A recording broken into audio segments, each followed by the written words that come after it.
America, Japan, London, England इत्यादि तमाम, China इत्यादि तमाम देश जो हैं, इन देशों में लोगों के पास पैसा बहुत है, पर जाके आप मिलिएगा कभी उन लोगों से, वो लोग खुश नहीं हैं।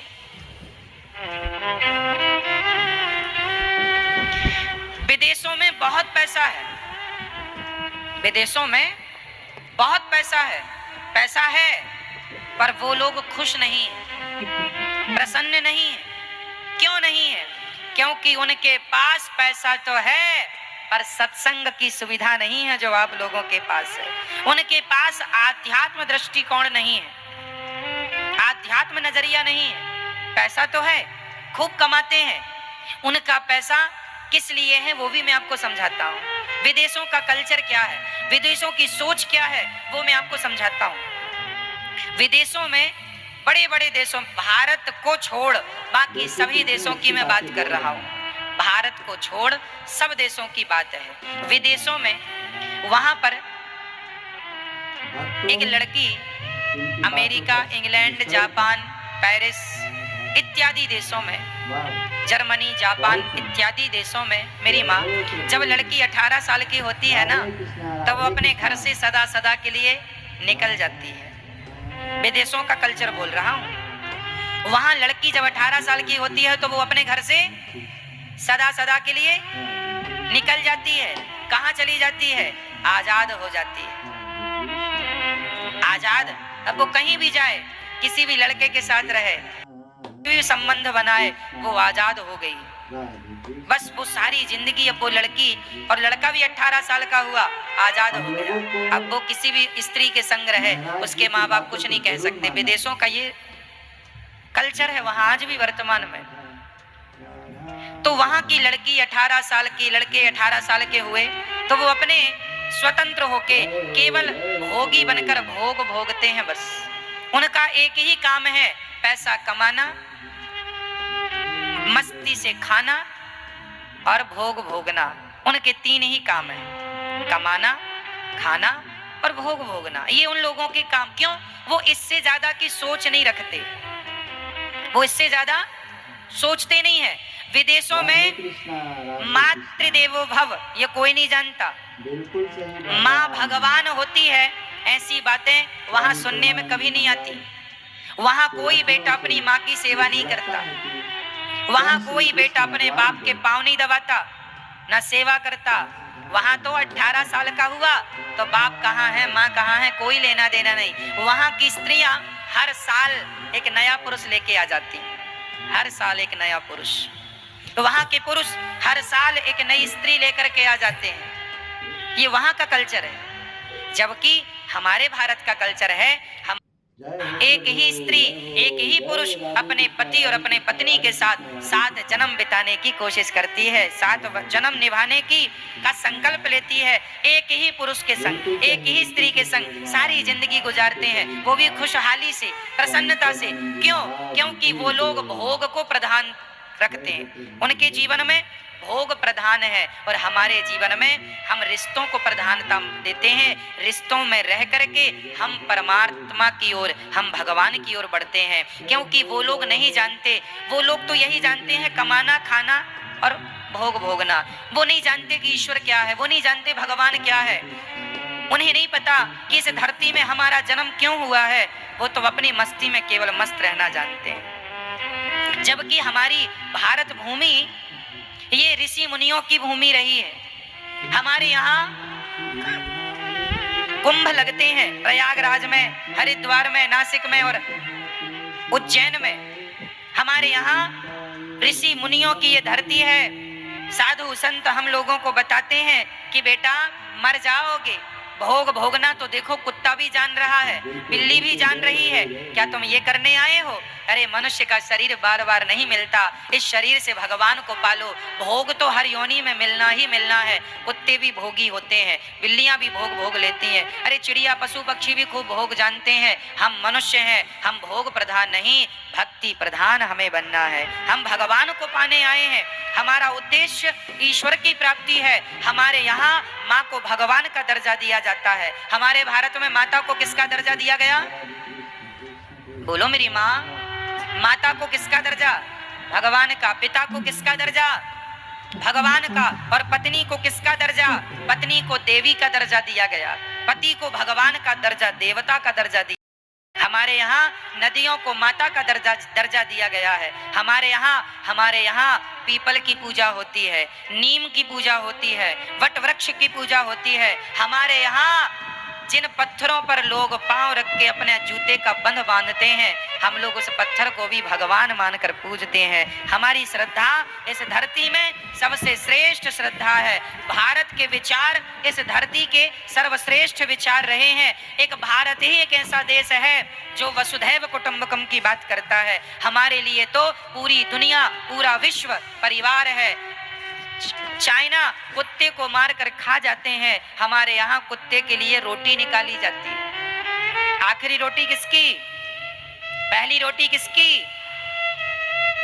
अन्य लोग गाय को मार कर खा जाते हैं, अन्य लोग गाय को मार कर खा जाते हैं, कुत्ते को मार कर खा जाते हैं। हमारे यहाँ गाय को माता और कुत्ते में भी ईश्वर का दर्शन करने की विधा रही है। कुत्ते को भी रोटी देने की विधा रही है। कुत्ते को हमारे यहाँ चींटियों के लिए दाना डाला जाता है, हमारे यहाँ चिड़िया के लिए दाना छत में रखा जाता है। ये भारत में ही हो सकता है, नहीं दुनिया के लोग परिंदा और पक्षियों के लिए बंदूक रखते हैं, हमारे यहाँ परिंदा पक्षियों के लिए दाना रखते हैं। ये अपनी अपनी सोच है, ये अपने अपने संस्कार हैं। भारत की सभ्यता, भारत की संस्कृति सर्वश्रेष्ठ संस्कृति है। माना कि कोई पैसे में बड़ा हो गया तो हो जाने दो भाई साहब, हमने पैसा चाहा ही कब है? हमने तो परमात्मा को चाहा है। पैसे की तरफ ध्यान दिए होते तो हम भारत के लोग आज बहुत पैसे वाले होते, पर हमने पैसे की तरफ ध्यान दिया नहीं। हमारा लक्ष्य पैसा कमाना नहीं, हमारा लक्ष्य तो मीराबाई कहती है, पायो जी मैंने राम रतन धन पायो, उसका लक्ष्य ही भगवान है।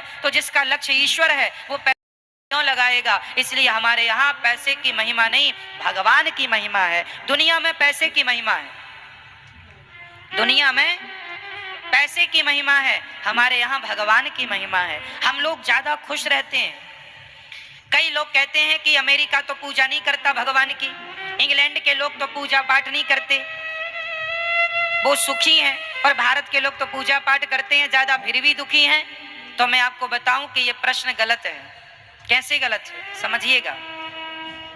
अमेरिका के लोग, जापान, इंग्लैंड इत्यादि देशों के लोग वो धन से संपन्न है, वो मन से संपन्न नहीं है मेरी माँ, वो मन से सुखी नहीं है। देखो धनी व्यक्ति देखने में लगता बड़ा धनी, बड़ा सुखी होगा, पर उससे जाकर पूछो भाई साहब आप सुखी हैं? बड़े बड़े महलों के बड़े बड़े दरवाजे तो हैं, देखने में लगता बड़ा पैसे वाला है, अंदर जाकर देखो परेशान है। तो दुनिया के लोग परेशान हैं, पैसा तो है पर शांति नहीं है, घुट घुट के जी रहे हैं, परेशान है। जबकि हमारे भारत के लोग भले पैसा नहीं है, गरीबी है, पर फिर भी प्रसन्न है। हम तो देखते हैं कि एक सज्जन अपनी पत्नी को साइकिल में लेके जा रहे थे, उनकी पत्नी साइकिल पर बैठी पीछे, वो अपने पति साइकिल चला रहा, पत्नी साइकिल के पीछे कैरियर पर बैठी है और पत्नी हंसती मुस्कुराती जा रही है। उसकी हंसी देखकर लगा एक बार हमें, एक साइकिल पर पति पत्नी जा रहे थे और वो दोनों इतने खुश थे, इतनी अच्छी उनकी मुस्कान थी, ऐसा लग रहा था कि करोड़पति अरबपति भी इनके सामने गरीब हैं। ये लोग देखो साइकिल में भी चलते हुए इतने खुश हैं कि इनकी खुशी के आगे तो करोड़पति भी फीके पड़ रहे हैं। जो करोड़पति करोड़ पाकर भी इतने ना मुस्कुराते हंसते प्रसन्न होते होंगे, ये लोग सुखी हैं। तो सबसे बड़ा धन पैसा नहीं है, सबसे बड़ा धन है होठों की प्रसन्नता। व्यक्ति जिसमें प्रसन्न रहे वो धन है। और हमारे यहाँ साधु संत हमें यही सिखाए, ये भक्ति है, यहाँ तो प्रेम होता है भगवान से। भक्ति यहाँ तो कुछ नहीं है, फिर भी प्रसन्न है, खुश है। इसलिए खुश रहा करिए, प्रसन्न रहा करिए। यही सबसे बड़ा हमारा और आपका धन है। हमारे पास करोड़ों हैं पर हम प्रसन्न तो है नहीं, तो करोड़ों हैं तो किस काम के, और नहीं है फिर भी हम खुश हैं तो हम धनवान हैं। बताइए, इस धरती में लोग कमाते हैं किसके लिए? किसके लिए? प्रसन्नता के लिए। इस संसार में जो भी आप पाते हैं या पाने की कोशिश करते हैं, काहे के लिए? प्रसन्नता के लिए। हम खुश रहें, प्रसन्न रहें। लेकिन इतना पाकर भी आप प्रसन्न नहीं हैं तो फिर वो सब पाना बेकार है या नहीं? बोलो मेरी माँ। इसलिए सबसे बड़ा धन क्या है? प्रसन्नता। क्या है मेरी माँ? इसलिए मेरी माँ ये समझो कि इस धरती में सबसे अमीर आप हैं, आपसे अमीर कोई नहीं है इस धरती में, ये समझो। हम प्रसन्न रहें अपने जीवन में। इस धरती में आपके पति से अच्छा किसी का पति नहीं है, और आपकी पत्नी से अच्छी किसी की पत्नी नहीं है, और आपके बच्चों से अच्छे किसी के बच्चे नहीं हैं, आपके घर से अच्छा किसी का घर नहीं है, और आपके जीवन में जो भी ईश्वर ने आपको दिया है उससे ज्यादा मुझे लगता है जितना ईश्वर ने आपको दिया है आपसे ज्यादा किसी को नहीं दिया। ये सोचना चाहिए कि हमको ईश्वर ने बहुत दिया है, हमसे ज्यादा किसी के पास होगा तो होगा, पर हम अपने जीवन में जितना दिया मालिक ने उसमें बहुत प्रसन्न है। हमसे ज्यादा किसी के पास नहीं है, ये सोच रखनी चाहिए। आप सदा ये सोचते हैं हमसे ज्यादा तो पड़ोसियों के पास है, तो फिर आप सदा गरीब रहते हैं। हमारे पास तो कुछ नहीं है, हमारे पास तो साइकिल भी नहीं है, पड़ोसी के पास तो कार है, तो फिर आप सदा गरीब ही रहेंगे। इसलिए आपको ये सोचना है कि आप दुनिया के सबसे अमीर व्यक्ति हैं, हाँ या ना? और मैं मानता हूं इस बात को, आप अमीर हैं, आपके पास सुंदर सी आंखें हैं, सुंदर से कान हैं, सुंदर से पांव हैं। अरे वो लोग जो अपाहिज हैं उनसे अमीर आप हो या नहीं? वो लोग जो अंधे हैं उनसे आप अमीर हो या नहीं? जिनकी किडनियां फेल हो गई हैं उनसे अमीर आप हो या नहीं? जो बीमार हैं उनसे आप अमीर हो या नहीं? बता दो ना मेरी माँ। अमीर हो लेकिन सारी जिंदगी गाना गाते हो, महाराज हम बड़े गरीब हैं, बड़े गरीब हैं। ये नहीं है, जो नहीं है नहीं है, नहीं है, जो है उसमें खुश रहा करो। जो नहीं है, आज हमारे पास रोटी है, हमने रोटी खाई, अब आप कहें महाराज हमने रोटी तो खाई है पर हमारा पड़ोसी तो पराठे खा रहा है। आप लोग मैया लोग किसी को भी भगवान बना के लॉन्च कर देती है हमारी, ये भी अपराध होता है। आप अपने आपके घर में कोई दूसरा पुरुष आए, आप उसे भी कहो ये हमारा पति है, तीसरा आ जाए वो भी हमारा पति है, चौथा आया वो ये भी हमारा पति है, तो ये अपराध है कि नहीं? क्या एक पतिव्रता नारी सारे मर्दों को अपना पति कह सकती है? बोलो। जब एक पतिव्रता नारी सारे मर्दों को अपना पति नहीं कह सकती तो एक भक्त अब सबको अपना भगवान कैसे कह सकता है? कोई इंद्र से कोई कहे इंद्र को भगवान कहो, हमारे यहाँ इंद्र को भी भगवान नहीं माना जाता। हमारे यहाँ इंद्र भी देवता कोटि में आते हैं। इंद्र कौन है? जोर से, देवता, वो भगवान नहीं। ठीक है मेरी माँ, जब इंद्र को हम लोग भगवान नहीं मानते तो किसी इंसान को भगवान मानने की गलती ना करना। आजकल बहुत सारे पंथ चल रहे हैं जो बाबा की फोटो लिए घूमते हैं, ये बाबा हमारे भगवान थे। कैसे हो सकता है भाई? जानते हो भगवान के लक्षण क्या होते हैं? पूछो इनसे कि भगवान की परिभाषा बताओ क्या होती है, बता ना पाएंगे, केवल प्रपंच करा दो। किसी को भी आज के हमारे देश में आप हर गली मोहल्ले चले जाओ, हर गली मोहल्ले में एक अलग भगवान बैठे, इनके भगवान ये, उनके भगवान ये, उनके भगवान वो। कोई ये बाबा को भगवान माने बैठा है, कोई ये बाबा को भगवान माने बैठा है, कोई ये बाबा को भगवान माने बैठा है। अरे क्यों चक्कर में पड़ते हो? भगवान एक ही है, केवल राम, केवल कृष्ण ही भगवान है, नारायण ही भगवान है, शिव ही भगवान है, और चक्कर में ना पड़ो, है ना? फिर यही लोग फिर बाबाओं को भगवान मान लेते हैं, फिर बाबा लोग फिर गलत शुरू हो जाता है। जब बाबा आप कहते हैं ये भगवान है तो बाबा जी को भी घमंड आ जा, अरे मैं तो खुद भगवान हूँ। लो भैया, उस चक्कर में वो फिर वो काम करने लग जाता है जो नहीं करना चाहिए, और फिर वो जाके जेल में घुस जाते हैं।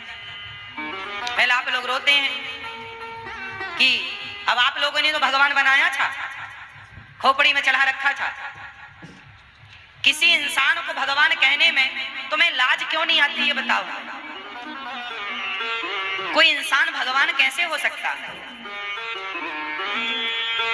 जितने बाबा जेल में बंद हैं उन सबको आप लोगों ने भगवान बनाया था, और आपके भगवान बनाने पर उनको भी लगा हाँ जी अपन तो भगवान है, अपन भगवान है, और भगवान बने, और भगवान बनने के चक्कर में लो भैया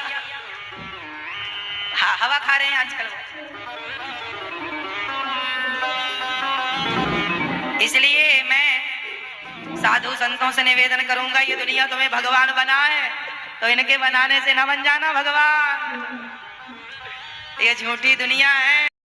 दोस्तों, आप लोगों से आग्रह है कि आप मुझे पूरा सपोर्ट करें ताकि मैं सद्गुरुओं के प्रवचन को, सद्गुरुओं के सुविचारों को, उपायों को, टोटका को, पूजा पाठ के विधि को भारत के सनातन धर्म के जन जन तक पहुंचा सकूं।